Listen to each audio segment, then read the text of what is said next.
राधा स्वामी जी, गुरु प्यारी साध संगत जी, बाबा जी कहते हैं कि इंसान जीवन भर सुख और शांति बाहर खोजता रहता है, लेकिन असली शांति उसके अपने ही घर में छुपी होती है। बस उसे देखने की दृष्टि चाहिए। बाबा जी समझाते हैं कि अगर घर में रोज रोज अशांति रहती है, बिना कारण मन भारी रहता है, छोटी छोटी बातों पर कलह हो जाती है, तो इसका कारण बाहर की शक्तियां नहीं, बल्कि हमारे अपने विचार और व्यवहार होते हैं। इसलिए बाबा जी ने हमें 4 ऐसी बातें बताई हैं, जिन्हें अगर हम सुन लें, समझ लें और अपने जीवन में उतार लें, तो घर का वातावरण धीरे धीरे बदलने लगता है। पहली बात, बाबा जी कहते हैं कि घर में वाणी को संभालो, क्योंकि शब्द तीर की तरह होते हैं, जो एक बार निकल जाएं तो वापस नहीं आते। बहुत बार हम ये सोचकर कड़वे शब्द बोल देते हैं कि सामने वाला अपना ही है, लेकिन वही शब्द उसके मन में गहरे घाव बना देते हैं। बाबा जी कहते हैं कि घर में बोला गया हर शब्द कर्म बन जाता है। अगर वाणी मधुर होगी तो कर्म हल्के बनेंगे, और अगर वाणी कठोर होगी तो वही कर्म दुख बनकर लौटेंगे। इसलिए बाबा जी समझाते हैं कि बोलने से पहले 2 पल रुक जाना भी एक बड़ी साधना है, क्योंकि मौन बहुत सी लड़ाइयों को जन्म लेने से पहले ही समाप्त कर देता है।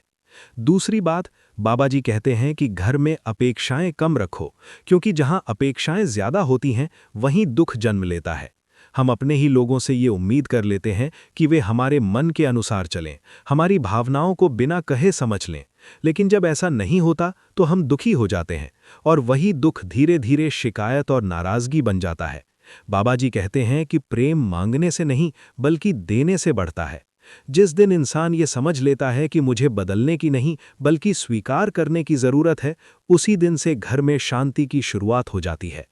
तीसरी बात, बाबा जी समझाते हैं कि घर में अहंकार को दरवाजे के बाहर छोड़कर आना चाहिए, क्योंकि अहंकार रिश्तों का सबसे बड़ा दुश्मन है। जब पति पत्नी के बीच ये हो जाए कि मैं सही हूं और तुम गलत हो, जब माता पिता और बच्चों के बीच ये हो जाए कि मेरी बात ही चलेगी, तब शांति टूटने लगती है। बाबा जी कहते हैं कि झुकना हार नहीं, बल्कि समझदारी है। जो व्यक्ति झुकना सीख लेता है, वो रिश्ते बचा लेता है, और जो सिर्फ जीतना चाहता है, वो अंत में अकेला रह जाता है। चौथी और सबसे गहरी बात, बाबा जी कहते हैं कि घर में हर व्यक्ति अपने पिछले कर्म लेकर आता है, कोई भी खाली हाथ नहीं आता। इसलिए जब कोई व्यक्ति बार बार गलतियां करता है, कड़वा बोलता है या दुख देता है, तो उसे दुश्मन मत समझो, बल्कि ये समझो कि वो अपने कर्म भोग रहा है। और अगर तुम उस समय संयम रख लेते हो, तो उसका बोझ तुम्हारे ऊपर नहीं आता। बाबा जी कहते हैं कि कर्म का नियम बहुत सूक्ष्म है। जो सह लेता है, उसके कर्म कट जाते हैं, और जो प्रतिकार करता है, उसके कर्म और भारी हो जाते हैं। इसलिए घर में शांति बनाए रखने का सबसे सरल उपाय ये है कि हर स्थिति में अपने भीतर की शांति को बचाए रखो। बाबा जी समझाते हैं कि जब घर का एक व्यक्ति भी शांत रहना सीख लेता है, तो उसकी शांति धीरे धीरे पूरे घर में फैलने लगती है, क्योंकि शांति भी उतनी ही संक्रामक होती है जितनी अशांति। बस फर्क इतना है कि अशांति तुरंत फैलती है और शांति धीरे धीरे, लेकिन जो शांति एक बार जम जाती है, वो लंबे समय तक टिकती है। इसलिए बाबा जी कहते हैं कि अगर आप सच में चाहते हैं कि आपके घर में सुख शांति आए और दुख दूर हो, तो बाहर के उपाय छोड़कर भीतर के सुधार पर ध्यान दो, क्योंकि घर की दीवारें नहीं, बल्कि मनों के बीच की दूरी दुख का कारण बनती है, और जब वो दूरी कम होने लगती है, तब घर अपने आप मंदिर बन जाता है।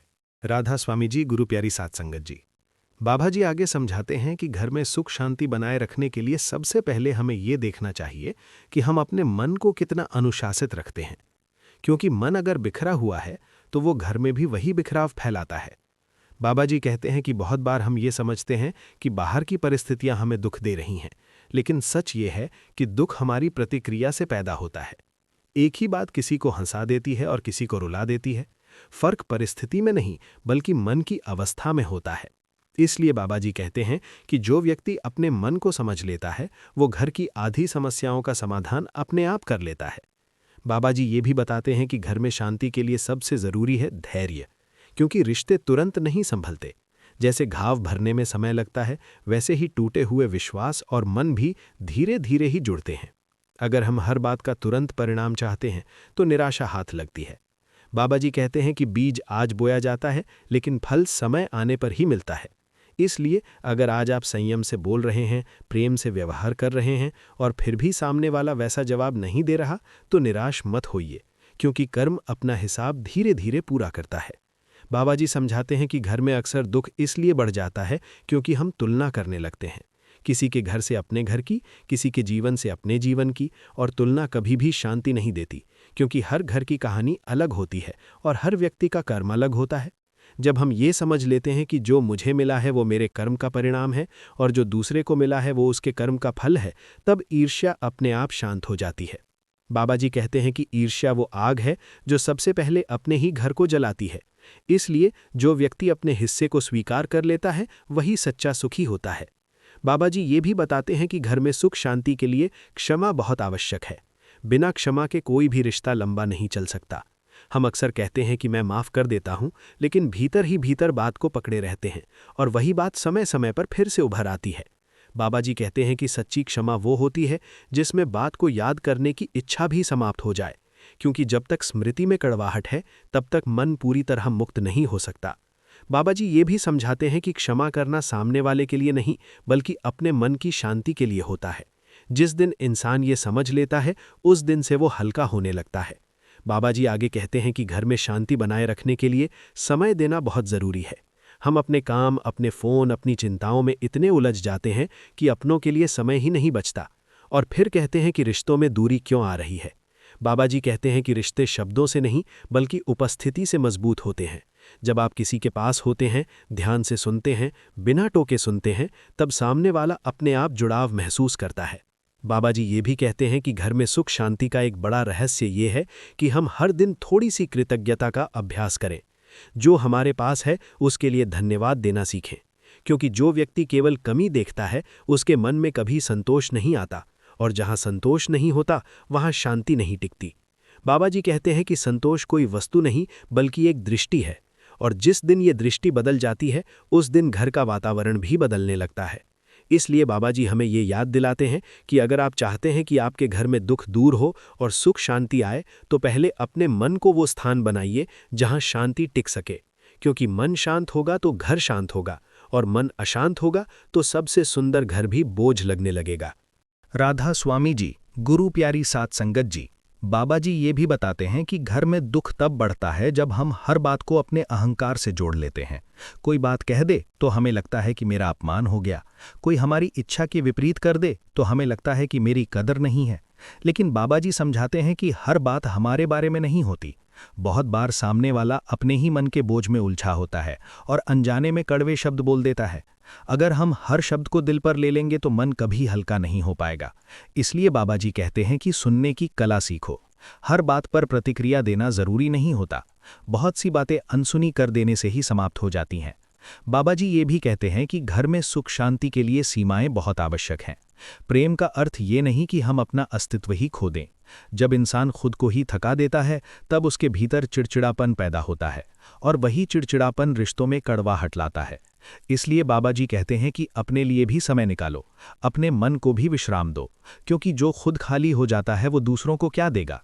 बाबा जी समझाते हैं कि घर की शांति के लिए नियमितता बहुत जरूरी है। जब जीवन में एक लय होती है, समय पर उठना, समय पर भोजन, समय पर विश्राम, तब मन अपने आप स्थिर रहने लगता है। अव्यवस्था मन को अशांत करती है और अव्यवस्थित जीवन में झगड़े जल्दी जन्म लेते हैं। बाबा जी ये भी बताते हैं कि घर में अगर कोई व्यक्ति लगातार नकारात्मक बातें करता है, हर बात में दोष निकालता है, तो पूरे घर का वातावरण भारी हो जाता है। इसलिए बाबा जी कहते हैं कि शिकायत कम और समाधान ज्यादा खोजो, क्योंकि शिकायत समस्या को बड़ा करती है और समाधान शांति को जन्म देता है। बाबा जी ये भी समझाते हैं कि घर में सुख शांति बनाए रखने के लिए विश्वास के साथ साथ पारदर्शिता भी जरूरी है। छोटी छोटी बातें छुपाने से ही बड़े संदेह जन्म लेते हैं, और संदेह रिश्तों को भीतर से खोखला कर देता है। इसलिए बाबा जी कहते हैं कि जहां तक संभव हो सच और साफ व्यवहार रखो, क्योंकि सच में देर हो सकती है लेकिन डर नहीं होता, और जहां डर नहीं होता वहां शांति रहती है। बाबा जी ये भी कहते हैं कि घर में सुख शांति के लिए ये समझना जरूरी है कि हर व्यक्ति का प्रेम जताने का तरीका अलग होता है। कोई शब्दों से प्रेम जताता है, कोई सेवा से, कोई मौन से। अगर हम सिर्फ अपने तरीके को ही सही मानेंगे तो हमें लगेगा कि सामने वाला हमें प्रेम नहीं करता, लेकिन जब हम ये समझ लेते हैं कि प्रेम के रूप अलग हो सकते हैं, तब बहुत सी गलत वहमियां अपने आप दूर हो जाती हैं। बाबा जी अंत में ये भी समझाते हैं कि घर में दुख दूर करने का सबसे बड़ा उपाय है स्वीकार। जब हम लोगों को जैसे हैं वैसे स्वीकार कर लेते हैं, तब मन संघर्ष छोड़ देता है। संघर्ष खत्म होते ही ऊर्जा बचती है और वही ऊर्जा सुख और शांति का रूप ले लेती है। इसलिए बाबा जी कहते हैं कि बदलने की जिद छोड़ दो, सुधार अपने आप आने दो, क्योंकि जब प्रेम होता है तब परिवर्तन जबरदस्ती नहीं बल्कि स्वाभाविक रूप से होता है। और जिस घर में ये समझ उतर जाती है वहां दुख टिक नहीं पाता। राधा स्वामी जी, गुरु प्यारी साध संगत जी, बाबा जी अंत में हमें ये समझाते हैं कि सुख और शांति कोई ऐसी चीज नहीं है जो बाहर से लाई जा सके, बल्कि ये एक वातावरण है जो हमारे विचारों और व्यवहार से बनता है। जब हम ये मान लेते हैं कि मेरे घर की शांति मेरी जिम्मेदारी है, तब शिकायत की जगह जागरूकता आ जाती है। बाबा जी कहते हैं कि अक्सर हम ये सोचते हैं कि अगर दूसरा व्यक्ति बदल जाए तो सब ठीक हो जाएगा, लेकिन सच्चाई ये है कि जब एक व्यक्ति भी भीतर से बदलना शुरू कर देता है तो पूरे घर की दिशा बदलने लगती है। इसलिए बाबा जी समझाते हैं कि हर दिन की शुरुआत एक छोटे से संकल्प से करो कि आज मैं क्रोध को आगे नहीं बढ़ाऊंगा, आज मैं कटुवाणी नहीं बोलूंगा, आज मैं हर स्थिति में संयम रखने की कोशिश करूंगा। बाबा जी कहते हैं कि कोशिश भी कर्म को हल्का कर देती है। पूर्णता न भी आए तो भाव अपना असर दिखाता है। बाबा जी ये भी कहते हैं कि घर में सुख शांति बनाए रखने के लिए हमें अपने अतीत को बार बार वर्तमान में नहीं लाना चाहिए। जो बीत गया उसे बार बार दोहराने से केवल पीड़ा बढ़ती है और रिश्तों में नई दरारें पड़ती हैं। बाबा जी समझाते हैं कि स्मृति तब तक बोझ रहती है जब तक उसमें सीख नहीं जुड़ती। जिस दिन हम अतीत को सीख में बदल देते हैं, उसी दिन वो दुख देना बंद कर देता है। बाबा जी ये भी कहते हैं कि घर में शांति के लिए डर को निकालना बहुत ज़रूरी है। कई बार हम सच बोलने से डरते हैं, भावनाएं व्यक्त करने से डरते हैं, क्योंकि हमें लगता है कि सामने वाला नाराज हो जाएगा। लेकिन दबा हुआ भाव एक दिन विस्फोट बनकर निकलता है। इसलिए बाबा जी कहते हैं कि प्रेम पूर्वक और समय पर बात कहना ही सच्ची समझदारी है। बाबा जी ये भी बताते हैं कि घर में सुख शांति तब बढ़ती है जब हम छोटी छोटी खुशियों को महत्व देना सीख लेते हैं। साथ बैठकर भोजन करना, एक दूसरे का हाल पूछना, बिना कारण मुस्कुरा देना, ये सब छोटी बातें ही घर को जीवंत बनाती हैं। बाबा जी कहते हैं कि शांति कोई भारी साधना नहीं बल्कि साधारण जीवन का परिणाम होती है। जितना जीवन सरल होगा उतनी ही शांति गहरी होगी। बाबा जी अंत में ये भी कहते हैं कि जब घर में किसी एक व्यक्ति का मन बहुत दुखी हो तो उसे सुधारने की नहीं बल्कि समझने की ज़रूरत होती है, क्योंकि दुखा हुआ मन उपदेश नहीं बल्कि सहारा चाहता है। और जब घर के लोग एक दूसरे के दुख को सुनने लगते हैं तब आधे दुख वहीं समाप्त हो जाते हैं। बाबा जी कहते हैं कि यही 4 बातें अगर हमारे जीवन में उतर जाएं तो घर में सुख शांति स्थायी हो जाती है। वाणी में संयम, मन में स्वीकार, व्यवहार में धैर्य और रिश्तों में विश्वास, इन्हीं 4 स्तंभों पर सुखी घर टिका होता है।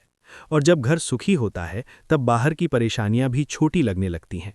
इसलिए बाबा जी की यही साखी है कि बाहर की दुनिया से लड़ने से पहले अपने घर को शांति का स्थान बना लो, क्योंकि जिस इंसान के पास घर में शांति होती है वही जीवन की हर चुनौती को सहजता से पार कर पाता है।